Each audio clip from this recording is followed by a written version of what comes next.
I'm going to share with you a high probability setup. This happens to be on the NQ. It could be on any instrument as far as I know. And but before we jump into that, let's not forget that trading has its risk, and all information in this video is provided for educational purposes only and is not an offer or a recommendation to trade futures, stocks, options, or Forex. Trade in sim, until you really convince yourself that you are able to trade without putting your money at risk. So what I'm going to do is I'm going to bring over a live chart, which I like to do rather than static charts. I think they're so much more helpful. And so what's all this about? This is the NinjaTrader. This happens to be yesterday, November 7th, 2023. And let me explain what's on here, because these trades are it's almost like a money printing press. That's the reason I titled this High Probability Setups. And let me begin by just pointing out what's on this chart. I've done this before, but I think it bears repeating. You'll notice there's a number of what look like moving averages. Some are moving averages and some are not. First of all, let me begin. Well, first of all, I have the green trend dots, which by now you should be familiar with because I've had a number of presentations explaining what they are. And then we have three common moving averages. I have a 15, and I have a 30, and I have a 60. And the 15 is the red, and the I guess it's kind of a gold color here is the 30, and the blue is the 60. And the magenta is the daily VWAP. So that's not actually a moving average so much as a instrument on its own right, and it's a critical instrument that you should have on your charts, I think, at all times. And then what else do we have? Excuse me. These dots, dotted gray line here and the solid gray line. This dotted moving average is it's an SMA. And it's a one-day moving average. In other words, it goes back, this is a 3-minute chart, and it goes back to 390, well, there's 390 minutes in a New York session from 9:30 until 4 p.m. in the afternoon. And the way we arrive at this one-day moving average is the 390 minutes we divide by the 3-minute chart that we're on, and take that times 1 day, because that's what we're seeking, the one-day average, which is 130 period SMA. So this is actually set at 130 right here. Now the solid line is a 5-day SMA. So we take the same 390 minutes divided by 3 minutes because we're on a 3-minute chart. And that answer's multiplied by 5 days to give us a 5-day moving average on a 3-minute chart. So it's actually, this solid gray line is actually a 650-minute period SMA. And this concept is derived from Brian Shannon's books. He's got 2 books out, and highly recommend you consider getting them. And this gives us kind of a global view of on the 3-minute chart. It lets us see what's happening on those higher time frames without having to resort to multiple chart time frames to have on our computer or on our monitor. So we've got, so what we see here is a wonderful separation of all 3 of these. And consider the 5-day the base, right, and the 1 day, and then the 15, 30, and 60, coupled with the daily VWAP, and you've really got some powerful indicators and confirmations of trend bias. So a person could really, if they're an aggressive trader and they have understood the power of the pre-session low and highs, in this case it's a pre-session low. This is the low price before the New York Open. So from last night's Asian Open at 6 p.m. Eastern Time until 9:30 on this day, this was the low price. So that's something you want to mark on your charts. So here we have a, what's that called? It's a Japanese name. It's a I can't pronounce. I forget what it is. But anyway, this the body of this candle is contained within the body of this black candle, and that's a positive candlestick pattern right there. So, you know, if you were an aggressive trader, you could have considered getting in there. It would have been a counter-trend trade because of the moving averages. You can see the shape of those, right? So that would have been an aggressive trade, but I'll show you another one that's less aggressive. Excuse me. And the other thing I should point out, this is the RSI right here. And this magenta dashed horizontal line is the 50% RSI level, and it's based on the axis on the left side. And it's interesting that you can you notice that price seems to play off that, doesn't it? See right here, it comes up, bounces off, bounces off, bounces off, comes up, uses it as a support, and then it takes off. So that bears further study, I think. But let's get back to the point at hand. If we have the oh, that should really take that off, because that was actually not this day, it was the following day, so I'll take that off. Sorry for that. What I want to do is I want to say, let's take a look at the trading the trend dots and reading the tape. You can see that if you were the aggressive trader that got in here, there was nothing that told you to get out, quite frankly, until maybe all the way up in here. And let me explain why. Price comes up, comes down to the trend line. It closes below the trend line, but this is still a trend pause because the trend dot's higher than the one before. And then it closes above, closes right on the trend dot, right on the trend dot, right on the trend dot, and then proceeds up. So you would not have gotten out here. There's no reason to do so. And we don't really have clarity yet on our moving averages. We do know that we're above the daily VWAP, which is a good sign. Buyers are in control. And then we come up here and pulls back to the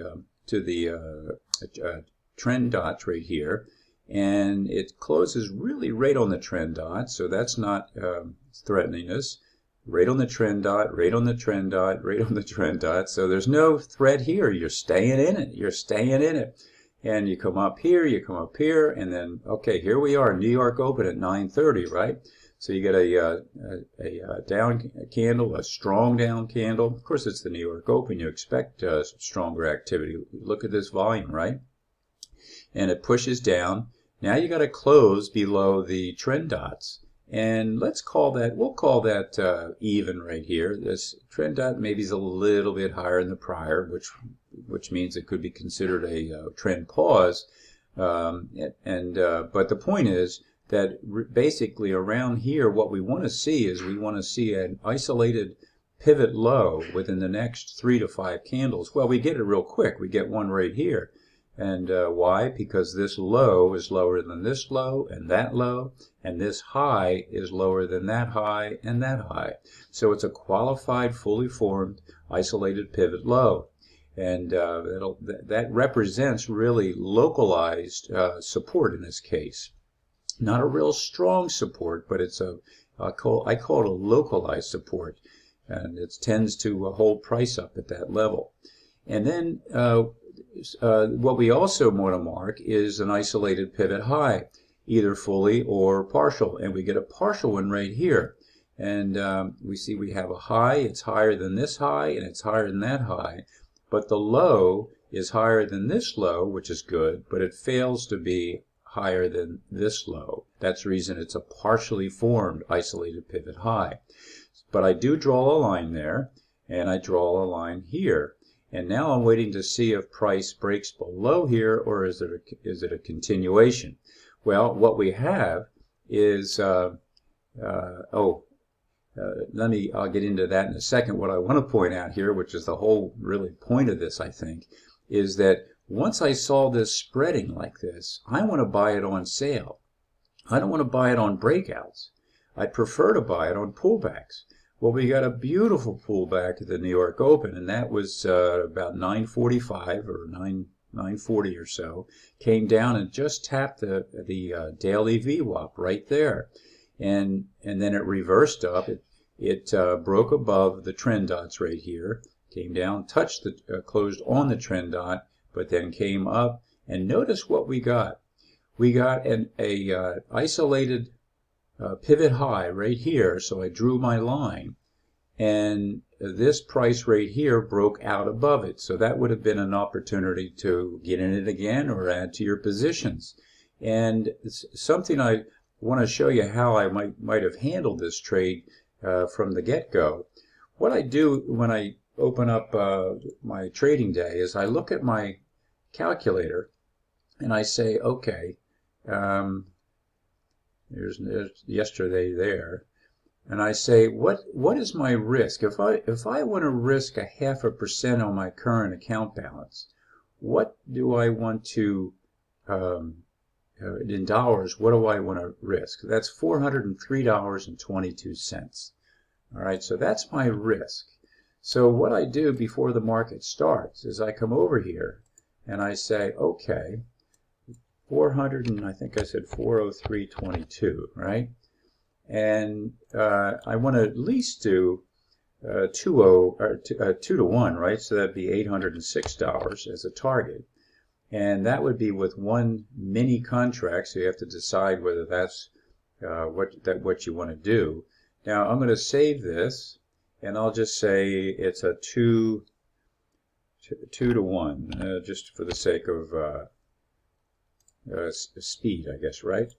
Now notice it defaults it right in there. As soon as I hit the save button, it put it right in there. Now, when I let me do this instead of that.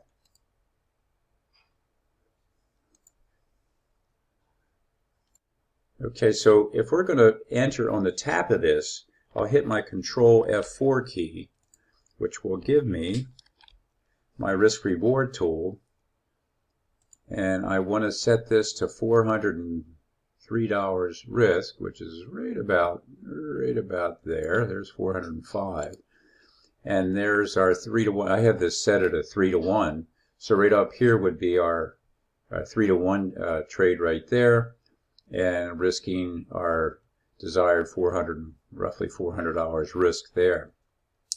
And on the tap, and the confidence that I get is I've already established my risk. And remember, I use what I call the FAR technique, which is first assess risk. And I've got that in place. I've got that put in a concrete status right there, right?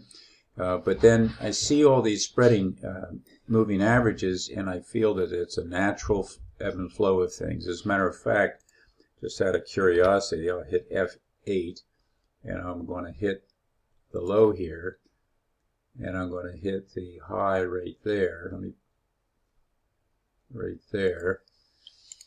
And we have not quite a 61.8 pullback right there, almost, that golden number right there.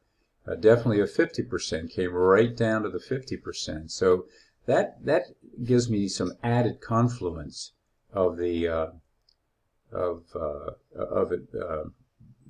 likelihood of reversing up at that point.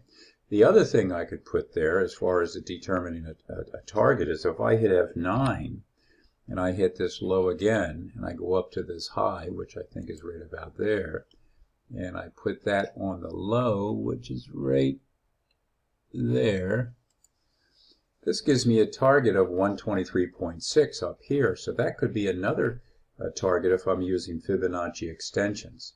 What do they say? I digress, right? There's just so many neat things to look at on here, so let me get rid of this. But in any event, you can see that we had volume in play. We had all of our parts were in where they had to be. Now, let's say that you came up and you took this profit. What else could we look at as the day progressed? Well, it continued to come up here. It gave us a bullish engulfing candle right here. Strong volume. Came up, and then we had another pullback, which is the natural ebb and flow of the marketplace. As a matter of fact, if we look at, once again, I'm going to take this low, and I come up to the high right there. and we come back. Again, it's hard to see, but it looks like it came back to the 50% level right there, right? And notice also I've identified a low volume node right in here. And you can see that there's not much volume. It's blank in there. And that's usually a place where a price will either stop or at least pause its movement. And it sure did right there, giving you another opportunity for an entry.